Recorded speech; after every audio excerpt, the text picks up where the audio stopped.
السلام علیکم ناظرین، آپ دیکھ رہے ہیں پروگرام بساط ناصر حبیب کے ساتھ۔ اسٹیٹ بینک آف پاکستان نے کہا ہے کہ موجودہ جو حکومت ہے اس کے دور میں 1000 ارب روپے کے قرض کا اضافہ ہوا ہے، جبکہ دوسری طرف جمشید دستی کے پارلیمنٹیرینز کے خلاف دھواں دھار بیٹنگ جاری ہے۔ انہوں نے کہا ہے کہ وہ پیر کو جو اسپیکر کو دوسرے ثبوت دیں گے، ان کے ساتھ ایک ویڈیو دیں گے جس میں وہ ان کے پاس رنگ رچائی گئی پارلیمنٹیرینز کی پارلیمنٹ لاجز میں۔ جو مذاکرات کے لیے کمیٹی کا کھیل شروع کیا گیا تھا وہ موسم ابر آلود ہونے کی وجہ سے تعطل کا شکار ہے۔ جیسے بہت سے ایشوز پہ بات کرنے کے لیے آج میرے ساتھ موجود ہیں سربراہ عوامی مسلم لیگ شیخ رشید احمد صاحب۔ شیخ صاحب بہت شکریہ، آپ نے ہمیں وقت دیا۔ آپ کی سر پیشن گوئیاں جو ہوتی ہیں، یہ پریڈکشنز جو ہیں وہ بہت زیادہ ہیں اور کافی درست بھی ہوتی ہیں، کئی نجومیوں کو پیچھے چھوڑ دیا آپ نے۔ آپ بتائیے سوموار کو کون سی ویڈیو جو پیش کر رہے ہیں جمشید دستی، آپ کی پارٹی کے جنرل سیکرٹری بھی ہیں آپ کے گروپ کے، کون لوگ ہیں اس میں؟ مجھے نہیں سمجھ آتی دستی نے کون سی نئی بات کہی ہے۔ مطلب ہے 1985 میں بھی یہ باتیں تھی، اور ابھی پاکستان میں میرا کی ویڈیو اب عدالت نے طلب کی ہے، ظاہر عدالت بھی اس کو دیکھے گی۔ کوئی جرم لگانے سے پہلے عدالت دیکھے گی نا میرا کیا کر رہی ہے۔ ایک ہمارے ایم این اے تھے، اس وقت بھی ایم این اے، اس پر الزام تھا کہ بھئی اس کی کوئی ایسی ویڈیو تھی اور جو اس کے مخالف تھے تو اس نے 10-20 جگہ پہ اس کی وہ ویڈیو اس کے حلقے میں لگا دی، رائٹ، اور وہ 20-22 ہزار ووٹوں سے جیت گیا۔ وہ جیتا جس کی ویڈیو تھی، اور مجھے جب وہ ملے انہوں نے کہا شیخ صاحب اس نے 20-22 جگہ لگائی تھی، میں 20-22 ہزار ووٹوں سے جیت گیا، اگر یہ 50 جگہ لگاتا تو میں 50 ہزار ووٹوں سے جیتا۔ لوگ تماش بین قوم ہے، ہم ویسے ہی ہم لگے ہوئے ہیں ایک دوسرے کے کیڑے نکال رہے ہیں۔ دستی ایک سیلف میڈ آدمی ہے، اسے بس یہ اگر وہ عام لوگوں کو معلوم ہے، سارے لوگ ایسے نہیں ہوتے، سارے ایم این اے نہیں ہوتے، کچھ ضرور ہیں آپ یہ کہہ رہے ہیں۔ نہیں، یقینی بات ہے، معاشرے کا حصہ ہے۔ جب اگر ہائی کورٹ کے پتہ نہیں کون سی کورٹ وہ میرا کی ویڈیو انہوں نے ایک مقامی عدالت جو ہے وہ انہوں نے منگوائی ہے، تو وہ دیکھیں گے نا، اس ایم این اے کی بھی ویڈیو انہوں نے دیکھی تھی عدالت میں، اور عدالت میں اتنا رش تھا 1985 میں جی ویڈیو دیکھنے کے لیے، ویڈیو دیکھنے کے لیے کچا کچ بھرا ہوا تھا وہ۔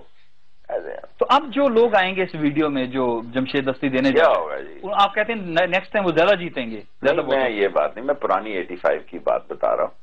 دیکھو 85 میں حالانکہ اسلام کی حکومت کا بڑا زور تھا، پھر بھی اسی قسم کی باتیں تھی، کوئی ایسی بات نہیں ہے اس کو۔ میں سمجھتا ہوں کہ اس پہ گندے کپڑے ہمیں میڈیا میں اپنے نہیں دھونے چاہیے اور ہمیں اوائڈ کرنا چاہیے۔ یہ ملک بڑے سیریس بحران سے گزر رہا ہے اور ایک ایسی فضا بن رہی ہے کہ اس ملک میں کوئی ایسا لیڈر ہی نہیں نظر آ رہا جس پہ قوم اعتبار کرے۔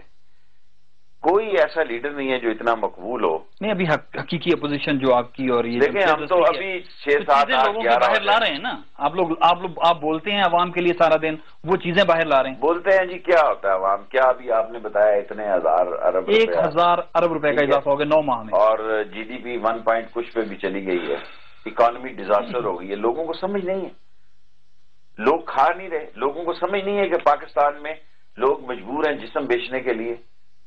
کیا یہ بات عام فہم کے لوگوں کو پتہ نہیں ہے؟ باپ بیٹیوں کو کیوں قتل کر رہے ہیں، اس کی گہرائی میں جانے کی ضرورت ہے۔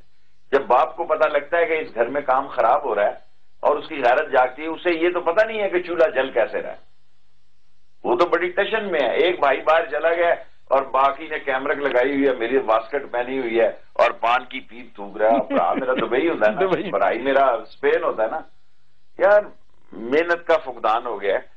میں جب چھوٹا اپنے گاؤں قصور چھانگا مانگا کی طرف جایا کرتا تھا اپنے والد کے ساتھ، آپ یقین کریں میں لاتعداد لوگوں کے ایک نہیں اپنے آدھے گاؤں میں دیکھتا تھا کسی نے قمیض پر پیچ لگایا ہوا ہے، قمیض کو۔ میں خود جب چھوٹا تھا میری ماں میری بازوؤں کو دورے لگا کے بڑے بازو رکھ کے سی لیا کرتی تھی 2-2 جگہوں پہ کہ بڑا ہوگا تو یہ ٹانکے جو ہیں وہ۔ میں تو نہیں اب اس معاشرے میں دیکھ رہا، سارے پنڈی میں مجھے جوتی گانٹنے والا بندہ نہیں مل رہا، سارے راول پنڈی میں اگر میں نے جوتی گنڈوانی ہے میری پرسوں سر پتہ نہیں کیا ہو گیا ہے، سمجھ سے باہر ہے. یہ لوگ کام نہیں کرنا چاہتے. میں پرسوں ایک میری جوتی پھٹ گئی ہے، میں آدھا شہر پھر ہوں، پھر میں کمپنی کو، میرے دوست ہیں پڑوسی ہیں لال حویلی کے سامنے رہتے ہیں، ان کو دیا جی کہ اس کو ذرا ٹھیک کر گٹھانے کے لیے، وہ گٹھوانے کے لیے، جوڑ لگانے کے لیے. سریش سی نکل گئی جوتی. شیخ صاحب تسی نویں نہیں لے سکتے؟ نہیں بھی لے سکتا ہوں، پر میرا جو کام چلتا ہے وہ تو چلنا چاہیے. اچھا شیخ صاحب دیکھیں، لوگ یہ کہتے ہیں کہ جیسے آپ ہیں، آپ غیر شادی شدہ ہیں، آپ جیسے لوگ تو لاجز میں، چلو یہ تو اسلام میں بھی ہے کہ غیر شادی شدہ کی سزائیں کم ہیں، لیکن یہ ویڈیو میں جو لوگ آ رہے ہیں وہ شادی شدہ ہیں، وہ لاجز کے اندر یہ حرکتیں کر رہے ہیں. دستی صاحب سے میں نے آج بات کی تھی، وہ مظفر گڑھ چلا گیا کہ میں پوچھوں کہ کیا مسئلہ مسائل ہیں. اب اس ملک کا ایشو یہی ہے، دیکھیں نا، اس ملک کی ٹوٹل آپ میڈیا دیکھیں، میرا، بینا ملک، ریما ملک، جی وہ بلکہ ایک دن ناراض ہو گئے مجھ سے وینا ملک، میں نے کہا اور رحمان ملک، انہوں نے کہا میں بڑی اس سے تو میں ہو گئی میری. آپ کی اور وینا کی؟ نہیں وینا کی نہیں، رحمان ملک کی. میں نے ایسی آپ کا رحمان ملک کی، میں نے وینا ملک کو اٹیچ کر دیا رحمان ملک سے، وہ سیخپا ہو گیا، آسمان پہ چلے گئے. میں نے کہا شاید آپ نے وینا سے بات کی. بات کی نہیں سر، ان سے آپ کو بھی اسی خبر میں دلچسپی ہوگی. دیکھیں میں نے کل بھی اسمبلی میں کہا، پھر کہتا ہوں، ملک چل رہا ہے، نیرو بانسری بجا رہا ہے، ملک تباہی کی جانب گامزن ہے. 5 منٹ کے لیے پتہ نہیں اتنا حوصلہ چاہیے پاکستان کا ٹی وی دیکھنے کے لیے. میں تو نہیں دیکھتا جی، آج 28 تاریخ ہے، میں نے ایک دن ٹی وی نہیں دیکھا جی. میں صبح اٹھ کے لگاتا ہوں، 7 بجے پتہ لگتا ہے دھماکہ ہو گیا ہے، 8 بجے پتہ لگتا ہے 10 سالہ بچہ مار دیا کسی نے. ٹھیک ہے جی. آج یہ دیکھیں اخبار میں لکھا ہے کہ کینیڈا میں کتے کو مارنے پر 28 مہینے قید ہوئی ہے کسی کو. بندے کو مارنے کے لیے 8 دن کی قید نہیں ہے، یہاں شادی نہیں ہے کوئی. سر ہم کس دنیا میں رہ رہے ہیں؟ لیکن سر جو حکمران ہیں، ابھی جمشید دستی صاحب نے کہا کہ ان کے ڈوپ ٹیسٹ ہونے چاہیے، میڈیکل ٹیسٹ. آپ سمجھتے کہ میڈیکل ٹیسٹ ہونے چاہیے شراب پینے پہ، چرس پینے پہ، یا لڑکیوں کو لانے پہ؟ میں ایک بات آپ سے عرض کرتا ہوں کہ جتنے کنٹینرز نیٹو فورسز کے چوری ہوئے اس میں زیادہ تر شراب کے کنٹینر تھے. اور جتنی کوئی اور بات کریں، چھوڑیں، لاجز میں لائے گئے ان میں چھوڑیں اور بات کریں، میرا یہ شعبہ نہیں ہے. میں نیشنل ایشوز پہ بات کروں. اوکے آگے چلتے ہیں. میں کسی سے ساتھ میری ذاتی نہ دشمنی ہے، نہ میں ذاتی کیس میں عمر کے اس حصے میں جانا چاہتا ہوں. میں نیشنل ایشوز پہ جانا چاہتا ہوں. نیشنل ایشو یہ ہے کہ شاید اسلام آباد میں جتنا بڑا نیٹ ورک ہو اس کام کا، وہ کسی اور شہروں اور ملکوں میں نہ ہو. اس کا مطلب یہ نہیں ہے کہ یہ سارے ہی لوگ ملوث ہیں. لوگ تبلیغی جماعت میں چلا لگانے والے ہیں، لوگ پرہیزگار ہیں. لیکن یہاں اس کام کی میں ابھی بیان پڑھ رہا تھا فضل الرحمان صاحب کا بھی، ظاہر ہے اس لاجز میں وہ بھی رہتے ہیں. سو آپ اس طرح سب کو ایک صف میں. مولانا صاحب نے کہا کہ کیا صحابہ تو نہیں ہیں ہم لوگ؟ تو وہ انہوں نے یہ کہا اس کے جواب میں. اچھا مجھے نہیں پتا. انہوں نے کہا جی ہم کوئی جو پارلیمنٹیرینز ہیں وہ کوئی صحابہ ہیں. مطلب وہ کہنا چاہ رہے تھے کہ ٹھیک ہے، اگر جو آپ یہ کہہ رہے ہیں یہی انہوں نے کہا تو ٹھیک ہی کہا انہوں نے. ٹھیک ہے. اچھا سر، آپ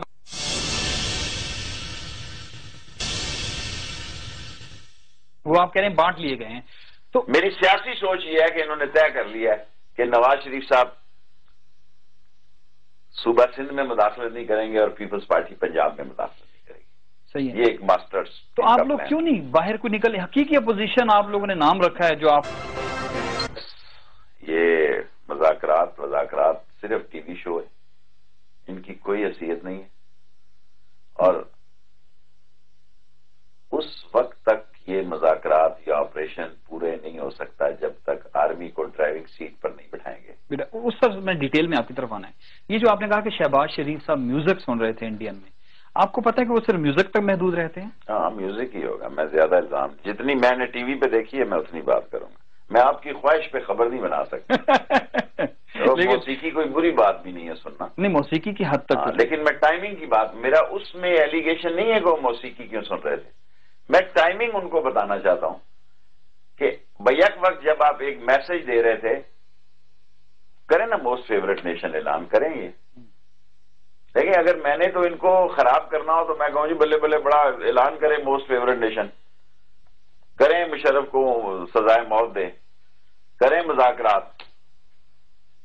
کسی چیز کا کوئی حل نہیں نکل رہا، صرف میڈیا پہ حکومت چل رہی ہے. اور میں نہیں سمجھتا، آج چوہدری نثار صاحب نے کہا کہ بڑا دور ہے آپریشن. سر جی نہ مذاکرات ان کے پاس ہیں، اگر مذاکرات کرنے ہیں تو فوج نے کرنے ہیں، اگر معاملات کرنے ہیں تو فوج نے کرنے ہیں. یہ سارے جمعہ جنج کے ساتھ ہیں، نہ ادھر ہے نہ ادھر ہے، خلا میں لٹک رہے ہیں. ان کی نہ پالیسی ہے نہ میکنزم. میں سر اگین اس طرف آتا ہوں. پہلے مہنگائی کو میں آپ سے ڈسکس کرنا چاہ رہی ہوں. مہنگائی، بے روزگاری، غربت خاتمہ ہو گیا ہے. لوگ کہاں جائیں؟ آخر دیکھیں لوگوں نے اب 9 ماہ ہو گئے ہیں، 1000 ارب روپے کا اضافہ ہو گیا. کس پہ؟ کوئی نواز شریف اپنی طرف سے دیں گے، اسحاق ڈار صاحب اپنی جیب سے دیں گے؟ لوگوں کے لیے بتائیں نا جن کے لیے آپ پروگرامز کرتے ہیں شیخ صاحب. دیکھیں میں پروگرام تو کر رہا ہوں، میں اس نتیجے پہ پہنچنے میں کچھ دیر لے رہا ہوں. کیا لوگوں کو جو آدمی صبح ٹماٹر، گھی، ہلدی، مرچ، دھنیا لینے جا رہا ہے اس کو پتہ نہیں ہے کیا ہو رہا ہے، کہاں سے لے رہا ہے؟ مجھے تو یہ فکر ہے.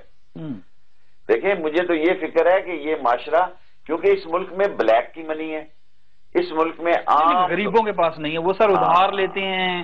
مطلب جس طرح وہ سب جیتے سے ہیں. زیادہ غلط فیصلہ بھی یہی کرتے ہیں کہ الیکشن کے دنوں میں ان کو ڈالڈے کا ڈبہ مل جائے، چینی کا توڑا مل جائے. دیکھو نا بزنس مین تو ان کے ساتھ ہے، تو نا یہ بزنس مینز کی پارٹی ہے. غریب کی پارٹی جو ہے، اگر عوامی مسلم لیگ نے 100 کینڈیڈیٹ کھڑے کیے تو 99 ہار گئے اس میں سے، کیونکہ اس کے پاس پیسے ہی نہیں ہے ان کو دینے کے لیے. دیکھیں پولنگ سٹیشن کے دن کا خرچہ بھی لوگ جھوٹ لکھتے ہیں سارے کے سارے ایم این اے.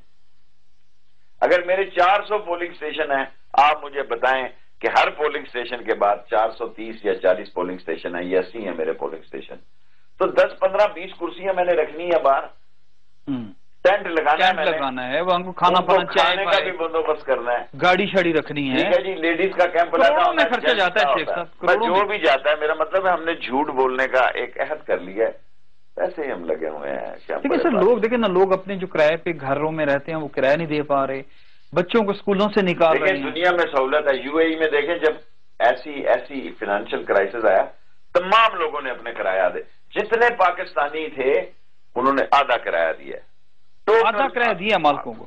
یہاں تو لوگ نکال دیں گے ڈنڈے مار کے. سر جی میں نے جس پاکستانی سے پوچھا ہے اس نے کہا شیخ صاحب یہاں ہم نے مالک کو جا کو کہا کہ ہم اتنے سال سے تیرے کرایہ دار ہیں، ہم چھوڑ کے جا رہے ہیں. نہیں آپ کہیں گھر آ کے بھی نوٹ چھاپتے ہیں، کیا مطلب؟ دماغ میں وہی نوٹ ہی چل رہا ہے. ایک آدمی کام کرتا ہے، ذہنی بیمار ہے، گھر آتا ہے. دیکھیں ہمارے ایک دوست ہیں نییر صاحب، وہ کل پرسوں لال ویلی میں بڑے بیٹھے ہوئے تھے. میں نے کہا کیا بات ہے، تو گھر نہیں جا رہا؟ بڑے دن ہو گئے ادھر ہی بیٹھے. کہتا گھر جاتا ہوں، بیگم نے سر باندھا ہوا ہے، کہتی ہے چھوٹا بیمار ہے، اس کی فیس دینی ہے، بجلی کا بل آ گیا. کہتا چخ چخ سے میں بہتر سمجھتا ہوں یہاں ویلی میں ٹی وی دیکھتا رہا ہوں.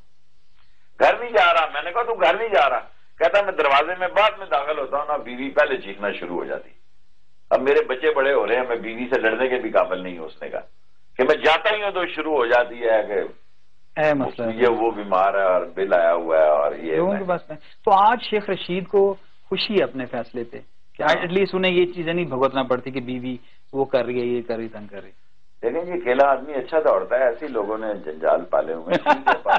دیکھیں نا ہر آدمی اپنے مستقبل کو اپنی اولاد میں دیکھ رہا ہے، اپنی زندگی اپنی اولاد کو دے رہا ہے، اپنی زندگی جان جوکھوں میں گزار رہا ہے اپنے بیٹوں کے لیے، اولاد کے لیے. شورش میرے دو استاد تھے، ایک شورش کاشمیری صاحب تھے، بڑے نامور، اور میں نے زندگی کی بڑی سیاست انہی سے سیکھی. اور دوسرے شورش ملک صاحب تھے، جنگ کے ریجنل لیڈر. میں 8-10 سال ہر رات کو ان کے ساتھ کھانا کھاتا تھا. تو ایک دن میں گیا، شورش ملک صاحب بہت ہی ڈسٹرب سے تھے. میں نے کہا ملک صاحب اب اللہ تعالیٰ غریق رحمت کرے، اللہ تعالیٰ ہم کو جنت میں جگہ دے. میں نے کہا جی کیا مسئلہ ہوا ملک صاحب؟ کہنے لگے شیخ رشید پہلے تو میں بیوی کو تنگ سا ہوں، اج میرے بیٹے نو میرا جوڑا پورا آ گیا، یعنی جو کپڑے میں پہنتا ہوں وہ کپڑے میرے بیٹے کو پورے آ گئے، تو میری زندگی ختم ہو گئی. وہ پہلے نہیں مجھے جینے دیتی تھی، پہلے ہی میں اسے ڈر کے رہتا تھا. وہ تھے ذرا زندہ دل آدمی تھے. اچھا سر، ابھی کراچی میں شوہر ابھی مار رہا تھا اپنی بیوی کو، تو رینجرز نے وہ فائرنگ کی اور وہ شوہر کی ڈیتھ ہو گئی. تو وہ بیوی پہ تشدد کر رہا تھا. تو اگین میں وہی پوچھ رہا ہوں آپ سے کہ آج آپ خوش ہیں کہ یار ان جھنجھٹوں سے جان چھوٹ؟ پتہ نہیں جی، یہاں ہر گھر میں لوگوں کو مار پٹ رہی ہے. دیکھیں نا جن کے تو بیٹے چھیٹے بڑے ہو گئے ہیں، ماں ان کے ڈیفنس میں آ جاتی ہے. مرد یہاں بہت حاوی ہے، مرد کا معاشرہ ہے یہ. عورتیں بیچاری، میں جب کورٹ کا سربراہ تھا، جب میں کونسلر تھا اور یہ عدالتوں میں بھی چیئرمین تھا سالسی کا بھی، تو ایک دفعہ میرے پاس ایک ایسا کیس آیا. اس کا میاں بڑا اسٹوپڈ تھا اور وہ پوڈری تھا، اس کے 3-4 بچے تھے، اور اس کے بھائی میرے بڑے سپورٹر تھے، وہ ہر صورت میں چاہتے تھے ڈیورس ہو جائے. تو وہ جو میری بہن ہے وہ اس نے کہا جی میں نے آپ سے بات کرنی ہے. تو میں نے کہا بچے کرو بات کرنی ہے. اس نے کہا بھائی جان مجھے ڈیورس نہ کرنا، میرے بھائی میں کدھر جاؤں گی، 4 بچے ہیں میرے پاس، ایک ٹائٹل تو ہے نا اس معاشرے میں.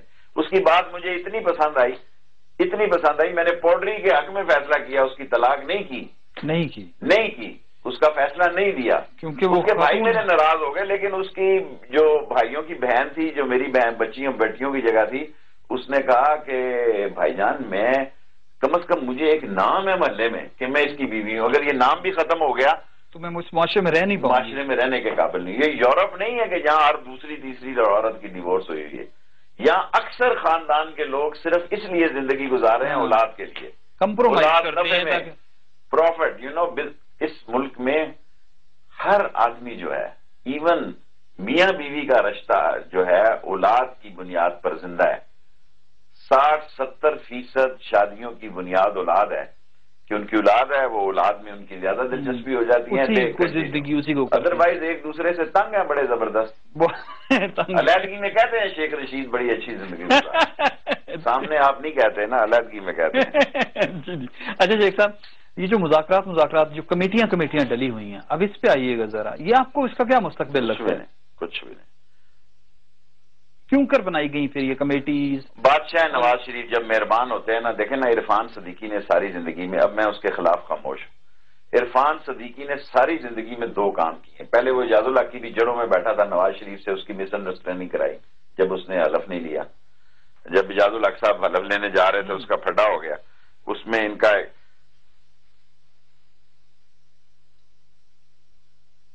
ساری زندگی یا انہوں نے نواز شریف صاحب کے قصیدے لکھے ہیں یا میرے خلاف آرٹیکل لکھے ہیں. آپ ان کے سارے آرٹیکل نکال لیں، وہ 2 چیزوں کے گرد گھومتے ہیں، ایک نواز شریف بلے بلے اور ایک شیخ رشید ٹھس کہ بھائی یہ تو جی بڑا ہے. اچھا آپ دیکھیں، میں نے اس پہ پروگرام بھی کیا تھا کہ صحافی کو کیسے زیب دیتا ہے کہ وہ حکومتی عہدے لے. آپ ایک طرف جرنلسٹ ہیں. میں تو سمجھتا ہوں کہ اس ملک میں سارے عہدے مستقبل میں صحافیوں سے ملنے ہیں، کیونکہ میڈیا کا یہ خیال پیدا ہو گیا کہ حکومت اتارتے بھی ہم ہیں اور حکومت بناتے بھی ہم ہیں. یہ میں پوری گراؤنڈ پہ کہہ رہا ہوں. مشرف کے وقت بھی اس کی یہی سوچ تھی، مشرف کی. آج بھی لوگوں کی یہ رائے ہے کہ ہم جس کو، اور حکومت شاید سمجھتی ہے کہ ایک آدھا چینل ہمارے ساتھ کھڑا ہو جائے تو ہم کھڑے ہو جائیں گے، باقی اس کو فالو اپ کریں گے. ایک آدھا بڑا چینل نکل جائے تو باقی پھر اس کو پیچھا کریں گے. اس ملک میں یہ اعراض چینلوں میں یا میڈیا ہاؤسز میں ہے کہ ہم حکومت بناتے ہیں، ہم حکومت گراتے ہیں، اس لیے ہمیں حکومت میں حصہ ملے اور وہ حصہ لینے میں کامیاب ہو جاتے ہیں. نہیں اب دیکھیں یہ عرفان صدیقی اور یہ نجم سیٹھی صاحب شام کو جرنلسٹ ہوتے ہیں، دن کو چیئرمین ہوتے ہیں. مجھے سمجھ نہیں آتی سر، یہ اصولاً ٹھیک ہے بات شیخ صاحب؟ کیا میں کہوں جی، دیکھیں نا، میں کسی ایک کو نامینیٹ کرتا ہوں نا، آگے اس ادارے سے میرا بڑا میرے خلاف وہ ہر صبح، میں نہیں چاہتا. میرا جو استاد تھا شورش کشمیری، اس نے زندگی میں اب مجھے وصیت کی کہ میڈیا سے کبھی لڑائی نہ لینا. اس پاکستان میں واحد سیاستدان ہوں جس کے خلاف 85 میں، جس وقت کوئی چینل نہیں تھے، پی ٹی وی صرف پی ٹی وی تھا، لائیو ٹی وی اسٹیشن بنایا گیا لیاقت باغ میں. کس نے پیسے لگائے؟ لوگ نہیں چاہتے تھے میں اسمبلی میں آؤں، بہت ساری قوتیں نہیں چاہتی میں اسمبلی میں آؤں. پاکستان کی تاریخ میں پہلا لائیو چینل بنا جس نے لیاقت باغ میں میرے بخیے ادھیڑ کے رکھ دیے، لائیو پروگرام. حتیٰ کہ میری اپنی بھتیجی میرے پاس آئی، اس نے کہا انکل آپ چھوڑ دیں، مت لڑیں، دیکھیں نا کتنا گند ہے یہاں پہ اور جو کچھ ہو رہا ہے. میں نے کہا کوئی بات نہیں. جہازوں سے پرچیاں گرائی گئی کہ شیخ رشید دستبردار ہو گئے. الیکشن کے ٹائم دیکھیں آپ، میرے حلقے سے پوچھیں، پرچیوں کا انبار تھا کہ دستبردار ہو گئے. ایک اور الیکشن میں بھی میڈیا کے خاص بندے نے آپ کی خلاف پروگرام کیا. اللہ بہت بڑا ہے. اچھا سر، گاڈ از گریٹ. آپ کی ہر روز عمران خان سے ملاقات ہوتی ہے؟ ہر روز تو نہیں ہوتی، مطلب اکثر کہہ لیں اس کو. ابھی آپ کہنے پرسوں تو انہوں نے کبھی میں گیا تھا ان کے جلسے میں، وہاں کل ان کا الیکشن ہے، پرسوں 3 تاریخ کو شاہ جیانہ میں گیا تھا ان کے جلسے میں، تو رستے میں گپ شپ. میں یہ کہہ رہا ہوں وہ آڈیو انہوں نے آپ کو سنائی، آڈیو ٹیپ جو انہوں نے کہا ہے جس میں نجم سیٹھی 35 پنچروں کی بات کرتے ہیں، کہتے ہیں نا وہ 35 پنچر لاتے ہیں میاں صاحب. یہ اس طرح کی کوئی چیز انہوں نے آپ کو ڈسکس کی ہو؟ دیکھیں کسی زمانے میں انہوں نے مجھے کہا تھا کہ ان کے پاس کچھ ثبوت ہیں، لیکن میں یہ سمجھتا ہوں کہ یہ پوری ٹیوب ہی خراب ہے، ایک 35 پنچروں کی بات نہیں ہے. تو خدا خیال زیادہ لگے ہیں پنچر 35 سے بھی. جس کا جہاں داؤ لگا نا، دیکھیں نا ابھی کل پرسوں ایک رپورٹ آئی ہے جس نے یہ کہا کہ 35 جو سیٹیں لوگ جیتے ہیں وہاں ووٹیں اتنی ریجیکٹ ہوئی ہیں کہ جیتنے والے کی ووٹیں جو ہے ریجیکٹ ووٹوں سے کم ہیں. یس، یہ فیفن کی جو ایک انہوں نے رپورٹ شائع کی ہے جس میں تقویت ملتی ہے عمران خان کے پوائنٹ آف ویو کو. اور مجھے یہ پتہ ہے کہ تھوڑے دنوں میں شاید ایک ریٹائرڈ ججوں کی گفتگو بھی آ رہی ہے. اور مجھے کل پرسوں کسی نے پوچھا کہ بھی آپ، میں نے کہا میں یہ چودھری افتخار کے بارے میں نہیں بات کر رہا، لوگ ادھر لے جاتے ہیں. چودھری افتخار کے بارے میں جو میرے سامنے بات ہوئی تھی کہ انہوں نے کہا کہ ان کا فون سے رابطہ نہیں تھا. ایک فون ان کا کھلا تھا جس میں انہوں نے 70-71 فون کالیں کی ہوئی تھی، جس میں زیادہ کالیں رانا ثناء اللہ صاحب کے ساتھ تھیں یا منظور وٹو کے ساتھ تھیں یا 1 یا 2 کال نواز شریف صاحب. رانا ثناء نواز شریف کے ساتھ بھی تھی، ایک آدھی کال تھی افتخار چودھری کی اس وقت جب وہ ہاؤس ریسٹ تھے. آئی ہوئی تھی ان کو کال یا انہوں نے خود؟ یہ نہیں مجھے یاد، میں ان کا رانا ثناء اللہ تو ان کے کزن ہے نا، وہ ایک رشتہ داری بھی تو فرسٹ کزن ہے ان کے. مجھے نہیں پتا کیا رشتہ دار، نہیں فرسٹ کزن ہے. میں یہ بتا رہا ہوں نا، میں نے الیکشن سلسلے میں ان کی بات نہیں کی. میں نے جو بات کی تھی جس کا میں نہیں شاہد ہوں کہ جب وہ کیس سے وہاں بات ہو رہی تھی، چودھری افتخار صاحب کا خیال تھا کہ یہ ٹیلی فون کسی کے پاس نہیں ہے، ان کا اپنا فون ہے، لیکن وہ بھی کہیں بگ تھا. اس میں جو زیادہ کالیں ہوئی وہ رانا ثناء اللہ صاحب کو ہوئی، منظور وٹو کو ہوئی، 1 یا 2 کال نواز شریف صاحب کو. تو نواز شریف اور افتخار چودھری رابطے میں تھے. میں فون کی بات کر رہا ہوں، آپ مجھ سے بہت، میں اتنا بولا نہیں ہوں جتنا آپ سمجھ رہے ہیں کہ میں کسی اسٹامپ پہ دستخط نہیں کروں گا. جو حقیقت ہے کل مجھے ریٹائرڈ ججز کی طرف جو اشارہ ہے آپ کو وہ الیکشن کی طرف ہے. وہ الیکشن وہ اور لوگ وہ سینئر موسٹ ججز جو تھے، سینئر موسٹ اس وقت ریٹائر ہوئے تھے. Senior most in term of age بھی تھے ایک ہوں گے. اچھا وہ نہیں ہے. اچھا سر آپ نے یہ نہیں سنی کہ نجم سیٹھی یہ کہتے ہوئے میاں صاحب 35 پنچر لا دیتے؟ میں جھوٹ نہیں بولا، یہ والی نہیں سنی. اور نجم سیٹھی کا یہ عہدہ قبول کرنا یہ کوئی پے بیک ہے؟ لوگ کہتے ہیں کہ ایسے کیسے ہو سکتا ہے، پے بیک کیا میاں صاحب نے. میں اس پہ بھی کوئی تبصرہ نہیں کرنا چاہتا، ایسی خام خواہ میں تبصرہ کروں اور بعد میں کچھ اور نکلے. میں یہ سمجھتا ہوں کہ پاکستان میں نواز شریف صاحب جو ہے ان کا مین ایجنڈا نوازنا ہے اپنے لوگوں کو. تو صرف آپ ایک بندے کو اس میں نامینیٹ نہ کریں، جتنے لوگ، میں تو آپ کو اس سے زیادہ بات کہہ رہا ہوں. شجاعت عظیم کو دوبارہ لے آئے ہیں. میں کہتا ہوں شجاعت عظیم تو تماشا مارا انہوں نے کورٹس کے منہ پہ کہ ڈوئل نیشنلٹی کا اگر یہ بندہ آ سکتا ہے تو پھر سب کو. اس نے کوئی کینیڈین استعفیٰ نہیں دیا، چھوڑی نہیں اپنے. بالکل نہیں شہریت میں نے چیک کیا، نہیں چھوڑی. جو افتخار چودھری ریٹائر ہوئے ہیں دوبارہ آ گئے. میں تو لوگوں کو کہتا تھا کہ یہ ریٹائر ہوں گے تو اصل نواز شریف سامنے آئے گا. اس وقت لوگ میری بات کو سمجھتے نہیں، بعد میں ایسے ہی میرے پیچھے پڑ جاتے. میں بہت پہلے یہ کہہ رہا تھا جنرل کیانی اور چودھری افتخار چودھری کے جانے کے بعد اصل نواز شریف 1 جنوری سے میں چیف کے لوگوں کو سمجھا رہا تھا. اس کے بعد آئے ہیں وہ کہ نواز شریف کی اصل حکومت جو ہے وہ 1 جنوری 2014 سے شروع. اچھا شیخ صاحب یہ بتائیے گا، یہ جو قومی سلامتی پالیسی آئی ہے، کچھ لوگ کہتے ہیں چربا ہے رحمان ملک کی پالیسی. کوئی چربا نہیں ہے. کچھ لوگ تو یہ بھی کہہ رہے ہیں کہ یو این کی رپورٹ کی نقل ہے، کسی نے لکھا بھی ہے اس پہ، کلاسرا صاحب نے. میں نے پڑھا نہیں، مجھے لوگوں نے کہا ہے. لیکن میں سمجھتا ہوں کہ 25 سال پہلے جاگیر کرامت یہ بات کرتا تھا، یہ نواز شریف صاحب کو سمجھ نہیں آئی. 25 سال بعد انہوں نے استعفیٰ دے دیا. 25 سال یہ لیتے ہیں ایک چیز سمجھنے. پھر یہ کہتے ہیں 13 سال بعد ہم نے پہلی پالیسی دی ہے. بھائی 25 سال پہلے ایک چیف آف آرمی اسٹاف نے استعفیٰ دیا کہ آپ کو یہ بات اچھی نہیں لگتی تھی. آخری چیز سر، کیا سلوشن ہے شیخ صاحب کی نظر میں یہ جو ہماری ملیٹنسی کی جنگ ہے؟ میں تو حالات کو اپنی سوچوں سے ریٹریٹ کر رہا ہوں. میں سمجھ رہا ہوں ملک کو بچانا ضروری ہے اور میری کوئی خواہش نہیں ہے. لوگ کہتے ہیں میرا شہر دیکھیں تباہ کرنے لگے ہیں مری روڈ، اور میرے ساتھ اب یہ رابطے میں بھی ہیں. میں سمجھتا ہوں کہ سب لوگوں کو ملک بچانے. آپ سے رابطے میں شہباز شریف صاحب نہیں، میں نے ان کو خود ریکویسٹ کی تھی کہ میرے شہر کو نہ تباہ کریں. انہوں نے کہا بیٹھتے ہیں، آئیں بات کریں. بیٹھتے ہیں انہوں نے کہا. ہاں انہوں نے مجھے مہربانی کی فون بھی کیا، پر جن لوگوں کا مسئلہ ہے میں ان کے ساتھ جانا چاہتا تھا. مسئلے حل کروانے محفل موسیقی ایک ارینج کر دیں ان کے لیے. نہیں جی نہیں، ایسی بات نہ کریں. نہیں مطلب موسیقی پسند کرنا کیوں شیخ صاحب غلط سمجھ رہے ہیں؟ میں تو نہیں غلط سمجھتا، میں یہ سمجھتا ہوں کہ یہ حکومت ٹوٹلی ناکام ہو چکی ہے. اس شاید ایک وقت آ جائے کہ اس حکومت کو بچانا بھی وقت کی ضرورت پڑ جائے. سر سلوشن بتائیں، مذاکرات، آپریشن. شیخ صاحب کا سلوشن جو بھی کرنا ہے کر لیں. فوج کو ڈرائیونگ سیٹ پہ لیں، ورنہ مار بھی کھائیں گے، مارے بھی جائیں گے، ناکام بھی ہوں گے، اور یہ 2014 ان کے لیے بھاری سال ہوگا۔ بھاری سال ہوگا۔ آپ کہہ رہے ہیں کہ ناظرین آپ نے سنا کہ ڈرائیونگ فورس پہ فوج ہو، آگے جو بھی ڈیسیجن ہو شیخ صاحب اس کو سپورٹ کر رہے ہیں۔ ناصر حبیب کو اسلام آباد سے اجازت دیجیے، خدا حافظ۔